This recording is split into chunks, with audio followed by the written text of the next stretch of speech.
औज़ुबिल्लाहिमिनश्शैतानिर्रजीम बिस्मिल्लाहिर्रहमानिर्रहीम।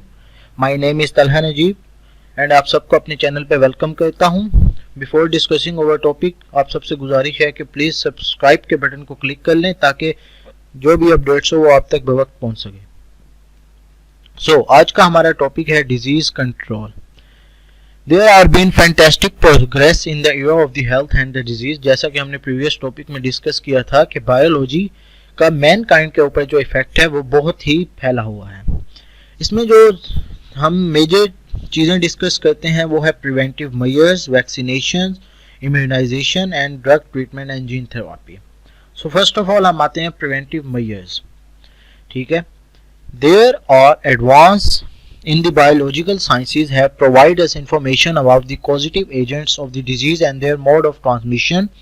Biological science जो है वो हमें डिजीज के बारे में बताती है और हमें ये भी इन्फॉर्म करती है कि ये डिजीज कैसे एक जगह से दूसरी जगह फैलता है।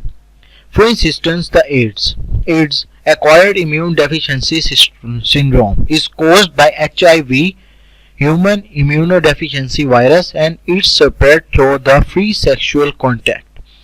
अब जो एड्स है उसके बारे में हमें बताती है बायोलॉजी की सर्विस कि ये जो है ये सेक्सुअल कांटेक्ट के जरिए फैलती है और ये क्या है ब्लड फ्यूजन के अंदर ब्लड के अंदर ये ट्रांसफर करती है by using the contaminated syringes.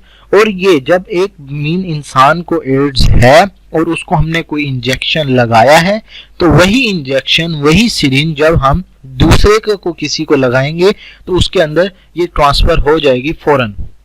Therefore इसलिए doctor are advised to take precautions on these fronts so that we do not contract the diseases. इसलिए हमें या डॉक्टर्स को जो प्रिकॉशन दी जाती है वो ये है कि एक जब हम पेशेंट को एक इंजेक्शन लगा लें तो उस सिरिंज को हम डिस्ट्रॉय कर दें। अच्छा, अब आपको एक दूसरी बात बताऊं, एक एड्स का पेशेंट है, उसको हमने इंजेक्शन लगाया और उस सिरिंज को हमने डिस्ट्रॉय नहीं किया, साइड पर रख दिया, किसी और मरीज को नहीं लगाई बेशक लेकिन साइड पर रख दी। लेकिन जब कोई उसको टच करेगा हो सकता है वो जो पिन है वो किसी की बॉडी को चुभ जाए तो वो भी उसके अंदर ट्रांसफर हो जाएगी डिजीज। इसलिए डॉक्टर्स को ये हिदायत दी जाती है कि जब भी किसी मरीज को कोई इंजेक्शन लगाया जाए तो इंजेक्शन लगाने के बाद उस सिरिंज को डिस्ट्रॉय कर दिया जाए। दूसरी चीज हमारे पास आ जाती है vaccination and the immunization. Many disease such as polio, whooping cough, measles, mumps. Polio की डिजीज पाकिस्तान में जैसा कि है हम सब उससे वाकिफ हैं, बचपन में पोलियो के कतरे वगैरह भी पिलाते हैं। तो पोलियो क्या है, ये Edward Jenner first develop the technique of vaccination in 1976। ठीक है जी, एडवर्ड जेनिफर एक हमारे पास बायोलॉजिस्ट था जिसने ये वैक्सीनेशन की जो टेक्निक है ये इंट्रोड्यूस करवाई थी। कब? 1969 में। कैसे करवाई थी वो हम देखते हैं। Cowpox is known as vacca. ठीक है, वैका का मतलब होता है काउ। ये एक लैटिन का वर्ड है जिसका मतलब है cow. From this word evolve the present the term vaccination and vaccine. इस तरीके से हमें वैक्सीन बनाई थी। ये हम चैप्टर 6 में आगे जाके स्टडी करेंगे। वैसे बता दूं कि कैसे स्टडी करने इसमें था क्या। एडवर्ड जेनर के पास एक बच्चे को लाया गया था जिसको काउ पॉक्स था, तो उसने उसको इंजेक्शन लगाया और किसी दूसरे को फिर काउ पॉक्स वाले को दोबारा काउ पॉक्स का इंजेक्शन जब लगाया था तो उसको काउ पॉक्स नहीं हुए थे। तो उससे इसने वैक्सीनेशन को ये डिस्कवर किया था। वैक्सीनेशन क्या होती है, एक किसी भी बीमारी के ना डेड सेल जो होते हैं वो हम किसी के अंदर इंजेक्ट करते हैं जो कि बॉडी को कोई नुकसान ना पहुंचाए।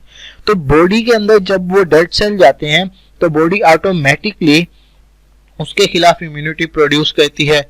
इम्यूनिटी जब प्रोड्यूस करती है तो उसके अंदर, अब वो तो पहले से ही डेड है, उसके ऊपर तो कोई इफेक्ट ही नहीं करेगी।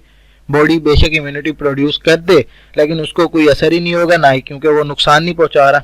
तो वो जो इम्यूनिटी डेवलप होती है वो रहती है और आगे जब वही बीमारी दोबारा ही लग आएगी उस इंसान को तो वो बीमारी उसे नहीं होगी। इसको हम वैक्सीनेशन या इम्यूनिटी का नाम देते हैं।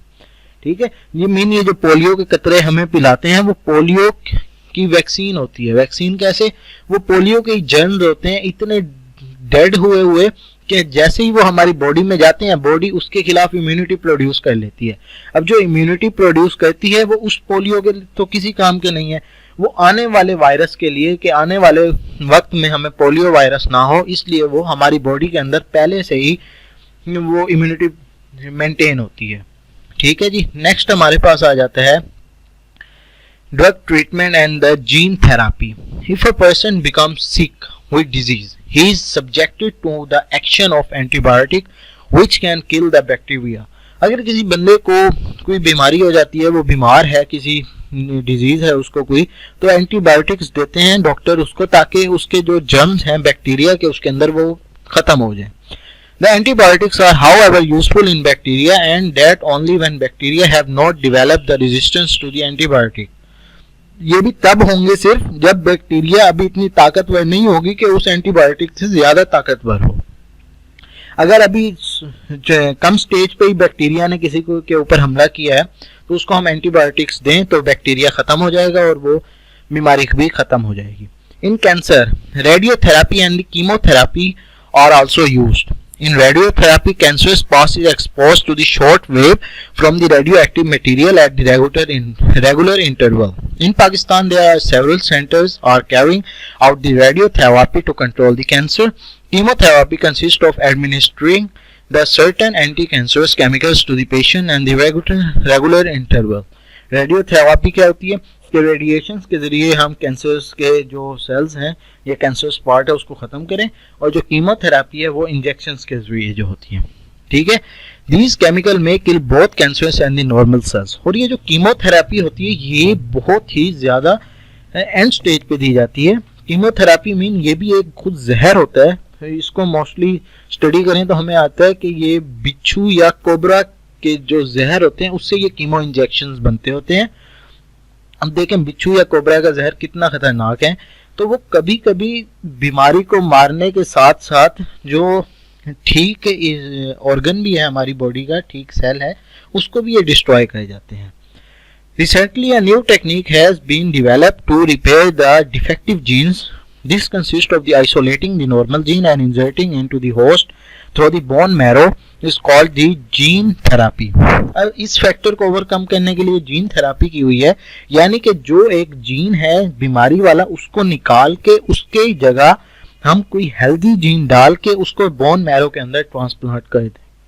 इस प्रोसेस को हम जीन थेरापी का नाम देते हैं। नेक्स्ट है हमारे पास combating disease utilizing all methods as and when we required and assuring the participation of the community in this program known as integrated disease management। जैसे कि हमने प्रीवियस टॉपिक में पढ़ा था, integrated disease management एक मैनेजमेंट प्रोग्राम है जिसको नाम दिया गया है this required awareness of the community about the severity of the problem. ये क्या कहता है, अवेयरनेस करता है कम्युनिटी को प्रॉब्लम्स के बारे में जानने के लिए, वो किस वजह से आए हैं और उसके क्या असर होगा हमारी बॉडी के ऊपर या सोसाइटी के ऊपर, और उसको ख़त्म कैसे किया जाए। Besides its contribution to food production and health of the man, biology has discovered the number of means and developed of technology for the welfare of mankind, for example cloning, protection and the conservation of the environment। ठीक है, food की field में हमारी help करने के लिए, उसके साथ साथ फूड और हेल्थ की फील्ड में हेल्प करने के लिए और भी बहुत सारी बायोलॉजी की टेक्नोलॉजीज हैं जो हम इंसानों की मैनकाइंड की वेलफेयर के लिए काम कर लिए। मीन क्लोनिंग या protection, conservation of environment protection, क्या जैसे कि जो जानदार हैं गरीब ममालिक में इंसान रहते हैं, तो इसमें हम मैनकाइंड की बात कर रहे हैं, तो गरीब ममालिक में रहते हैं उनको खाना प्रोवाइड करना, ये भी सब इसमें आ जाते हैं इस मैनेजमेंट प्रोग्राम के अंदर। नेक्स्ट हमारे पास है क्लोनिंग। क्लोनिंग ये शॉर्ट क्वेश्चन भी आता है, very important short question. Cloning is a technologically achieving the eugenic aims. A clone is defined as the cell or individual as its asexually produced offspring। Cloning वही बात की थी कि asexually तरीके से जो प्रोड्यूस किया जाए ऑर्गेनिज्म उसको हम क्लोन का नाम देंगे। All member of clone are genetically identical except when a mutation occur। ठीक है, जैसे कि म्यूटेशन जब तक ना हो, कोई म्यूटेशन में आ सकते हैं, इन्वायरमेंटल चेंज ना हो, कोई बीमारी ना हो, तो जो भी ये क्लोन बनेंगे वो सारे सेम होंगे। मीनिंग जो क्लोन का बेसिक मीनिंग है वो सेम है। क्लोन कॉपी जैसे हम कहते हैं, इसका मीनिंग होता है कि सेम एज ओरिजिनल। ठीक है। Generally no normal animal produce naturally by the cloning, no normal animal reproduce naturally by the cloning. कोई भी इंसान नेचुरल तरीके से क्लोनिंग नहीं करता, कोई भी इंसान, कोई भी जानवर नेचुरली तरीके से क्लोनिंग नहीं करता। ये सारे आर्टिफिशियल तरीके हैं जो किसने बनाए हैं, जो बायोलॉजी की फील्ड ने बनाए हैं। किसके लिए? मैन काइंड की हेल्प करने के लिए, ताकि प्रोडक्शन ज़्यादा हो या बीमारियां कम हो, इसलिए बनाई हैं। ये कोई भी नॉर्मल तरीका नहीं है। ठीक है। In 1997, scientists in the Scotland succeed in the cloning a sheep. ये एक sheep बनाई थी 1997 में, जो मीन asexual reproduction के जरिए बनी थी। अब वो कैसे बनी थी वो देखते हैं। In this procedure, nucleus from a fertile egg, fertile egg के अंदर जो न्यूक्लियस होता है, यानी कि फीमेल के अंदर एग होता है, तो उसके अंदर वाला न्यूक्लियस जो है वो हमने रिमूव कर दिया है। ठीक है। And a nucleus from a cell of fully developed individual is inserted in its place. ठीक है। और जो न्यूक्लियस है, उस एग के अंदर से हमने न्यूक्लियस रिमूव किया है, और जो फुली डेवलप्ड न्यूक्लियस है उसको हमने उस सेल के अंदर हमने इंसर्ट किया है। The altered zygote is then implanted in the suitable womb where it completes its development. उसके बाद जाइगोट बनेगा और उसके बाद अपनी डेवलपमेंट कंप्लीट करेगा। The new individual formed in this way genetically identical clone of the individual whose nucleus was used. अब जो जिसका हेल्दी न्यूक्लियस यूज्ड होगा, जो ऑर्गेनिज्म या क्लोन बनेगा वो बिल्कुल उसके आइडेंटिकल होगा। Thus cloning could make a multiple copies of the desired genotype. हम कॉपीज बना सकते हैं, लेकिन एक चीज, जो वो क्लोन पैदा होगा वो आगे रिप्रोड्यूस नहीं कर सकता।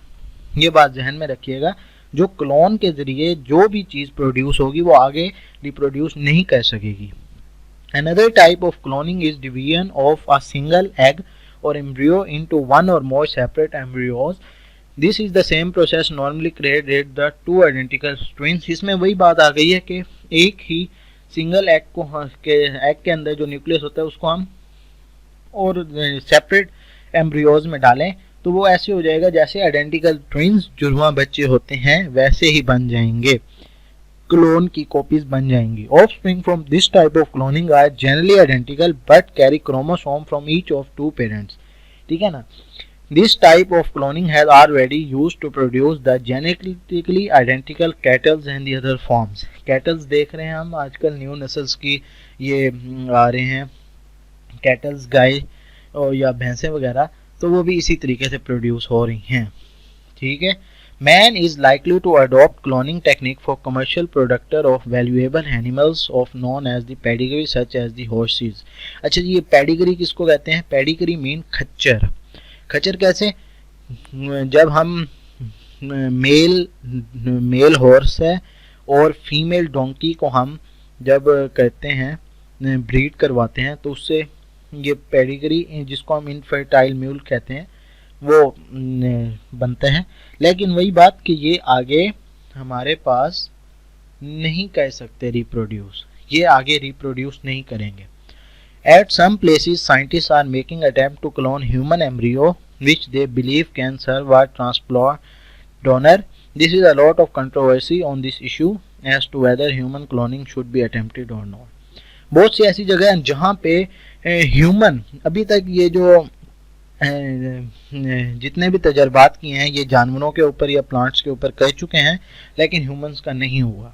हो सकता है कि अब हो भी गया हो प्रेजेंट टाइम में, क्योंकि ये बुक जब पब्लिश हुई थी तो ये काफ़ी पुरानी है। हो सकता है चेंजिंग नहीं होती, ये 10 साल 15 साल पहले की बात लिखी, हो सकता है अब हो जाए, लेकिन इस बुक के मुताबिक अभी तक ह्यूमन की क्लोनिंग नहीं हुई।